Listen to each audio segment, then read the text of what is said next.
Hello everyone. I want to talk about a new feature in this particular activity that we're going to look at. But let's just have a quick review from the last series that we looked at. We talked about our shelf. We talked about this area here being our app area, and then we have our status area. In our last series, we were able to add a student to their Chromebook. So now they were able to personalize their Chromebook by putting their profile picture here on the bottom right. And if they're able to, they can set their wallpaper. We know that this is not called the dots, the group of dots, or a waffle. We know that it's actually called a app launcher. Very good. Okay, so now we're going to talk about our Chrome browser. So we're going to go to our shelf. We're going to launch our Chrome browser. And if you notice here, I went to the accessibility area to actually use the large cursor. I think it may be a little easier for you to follow me. Okay, so I'm going to go to my shelf, click on my Chrome browser or tab, and simply because we have already signed into our Google account, when the students create their Gmail account, they are signed into an account. So whatever apps they're using, it will follow them no matter which device they're on. So we know that this is Isidore's account, and mail will automatically pop up, images, and our app launcher. I want to go ahead and talk about our Chrome menu. You're going to see some familiar features here, so I'm just going to tap over here and explain a few things. Not going to cover all of them, but I am going to cover a few things that will be important for your students to help keep them organized. We have our new tab here, new window they can click on to open up a new window or a new tab, or they can tap that particular area there. Bookmarks and recent tabs, edit, cut, paste, copy, save pages, and the rest. So let's just go ahead and look at bookmarks. In the bookmark area, they can show their bookmarks bar. This is going to help them to manage it, and they can also bookmark this page. Okay? Let's go ahead and work our way through a few tabs, and then I can show you how we're going to actually bookmark those pages. So let's say I'm going to open up my mail page, and I will go to my app launcher and open up my calendar. And I will go to and I'm not going to take the tour, so I got it. And I'm going to open up what else do I want to open up? I'm going to go ahead and open up Drive.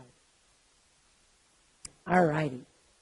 In my school domain, and I know this is my school domain because it's always going to be in the upper left-hand corner, I have all of these particular tabs open.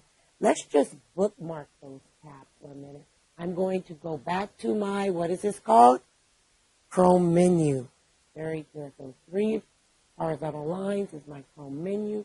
I want to actually do some bookmarking. And I'm going to move carefully. I want to bookmark open pages. So when I bookmark open pages, all of these 3 pages will become a folder.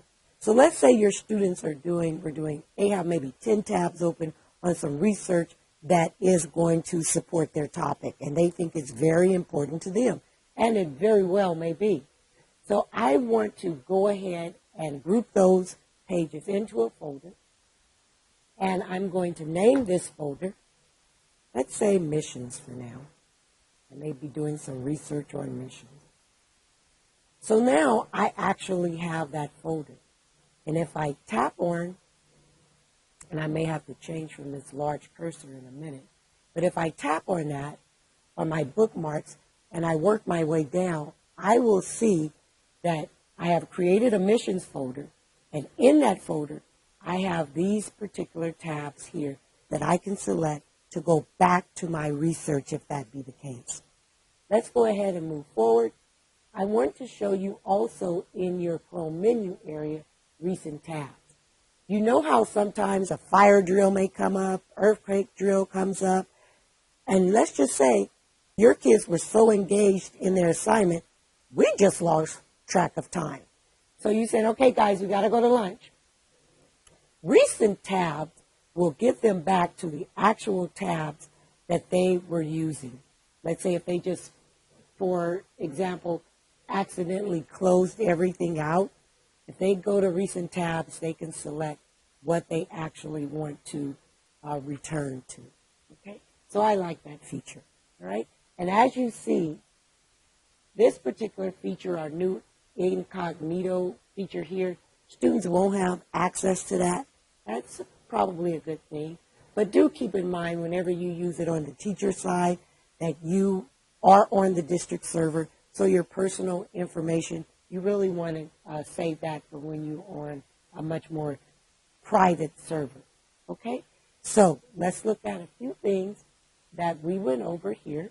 I'm going to open up a new tab again.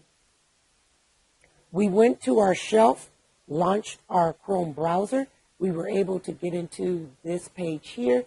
We were able to launch our mail. You can see our mail tab here. And we launched a few other things by going into our app launcher. Another thing that I actually teach my students is to get familiar with the icons. For example, if I say go to your mail tab, they're going to wonder, where is that? Just say the red M. So your mail tab, boys and girls, is where you see the red M on the tab. Your calendar tab is you're always going to see a blue icon with a number.